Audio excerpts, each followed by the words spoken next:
Kia ora and welcome to this, my first presentation to you, the department for 2018. I've got two things to cover, and why I'm doing it through this format will become apparent with the second. But first, our Year 10 programme. We're changing it up this year with a focus on using our stream as the hook to teach all of the Year 10 content. Have a look at this video and see what you think.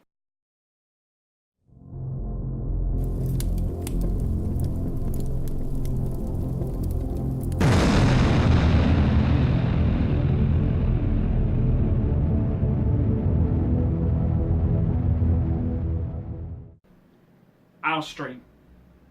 This year we're going to change it up in the way that we deliver the content for our Year 10 curriculum. We're going to hook all of the abstract content into an authentic context, our stream.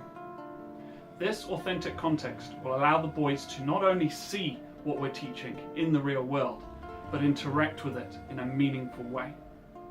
This, particularly for our Māori and Pacifica students, is the best way for them to learn. Just like last year, we'll be using the ABA books. They're a great resource and the boys seem to really respond to them. However, what we will have to do is just work in where our stream fits within these books and their content. We're going to do this with overarching questions, and each of the topics I'll introduce shortly will contain the first overarching question in which we will hope to answer by the end of the topic. Atomic Structure Part 2. This follows directly on from the Year 9 content. Throughout this topic, we will be asking the overarching question of what is water? The ability to unpack this question will get the boys to start asking more and more refined and more detailed questions. For example, what is water? Well, water is hydrogen and oxygen. What are hydrogen and oxygen? Well, they are elements. Where do we find elements? On the periodic table. What makes hydrogen different to oxygen? All these things allow us to teach it whilst linking it back to an authentic context. Other questions such as, well, how do they bind? Unlocks all the content related to ions, to bonding, to reactions. Water can be in many states. In the stream it's found as a liquid. Suddenly we've unlocked all of the states of matter content. As you can see, this one overarching question allows us to really unpack the content, but in a way that hopefully our boys will be able to link and understand better. Electricity. I'm really excited about this topic and it will follow straight on from the atomic structure. It links to that loosely with this idea of electrons and the flying of electrons producing a charge, and that charge being electricity. I'm really excited about this topic because the assessment is going to be constructing in groups their own hydro dams, generating electricity and then feeding back the circuits that they made to make this work, the conversion of energy and all those overarching ideas surrounding hydro power. The overarching question for this topic: can our stream provide enough power to generate enough electricity for the school? After electricity, we're going on to genetics. However, the next couple of topics all link so closely together that you could do them in any order, or as the boys discover new things, start to unpack that content. The next topics are genetics, reproduction, body systems, and acids and bases.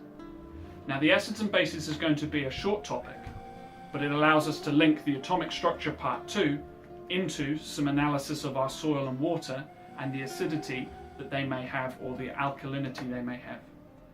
This can then link us into mutations and make us go on to more genetics, or maybe how do certain plants and certain insects survive within that ecosystem. I think genetics, reproduction and body system speaks for itself.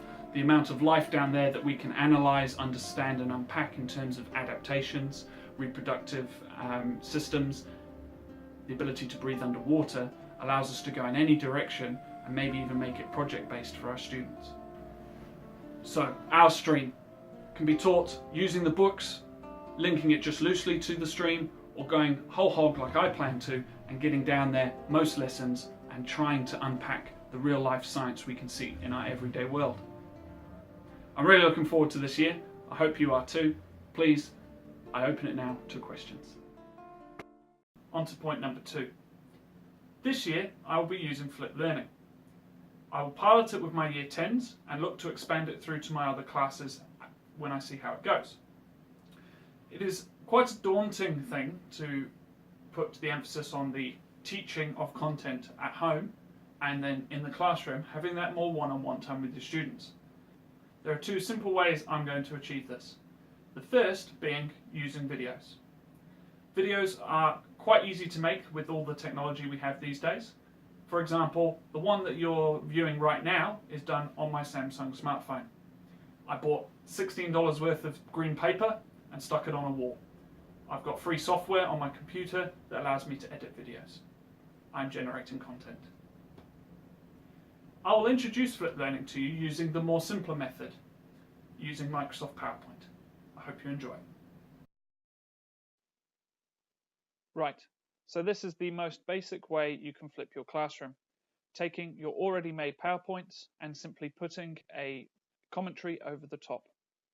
You can then save these as a video, and both the recording of your voice and saving the file as a video are both inbuilt features in Microsoft PowerPoint. Google Slides also has a similar way of doing this, and Chrome allows you to even put video captured with your webcam into the corner of your slides. I'd be more than happy to show you how to do these at a later time. The flipped classroom model. I'm not going to read this slide to you, but take a moment just to read it yourselves. You can pause the video here and have a read. The key take home from this slide is that we've got to completely turn on its head how we have seen teaching and learning. Often we can spend entire periods teaching purely content. At no point will we ever go the perfect pace for every single student in our classroom.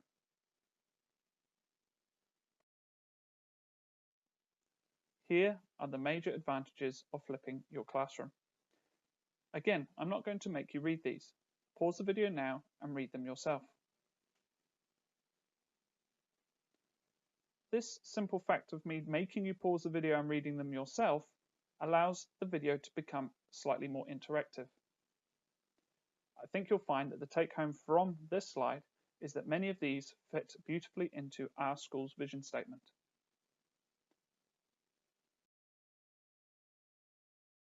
So I hope you can see through that how easy it is to achieve a simple content flip video.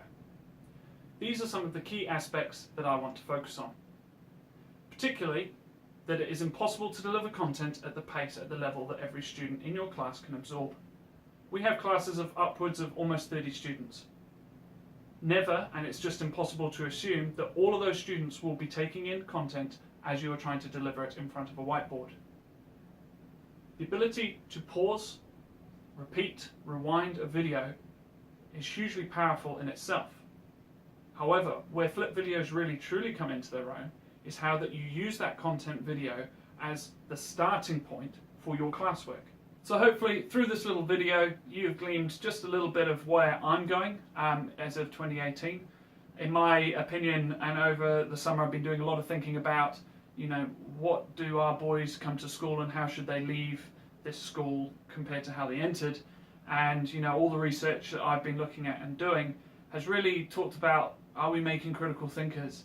Are we making young men that are going to be leaders in society?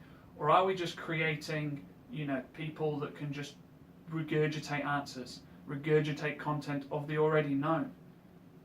I wish through and hoping that this sort of giving the content in a more accessible way through flip video, that I can then focus in my classroom on really unpacking what that content means, where we can take that content in the future, and how we can implement that to actually change our planet, to make it a better place.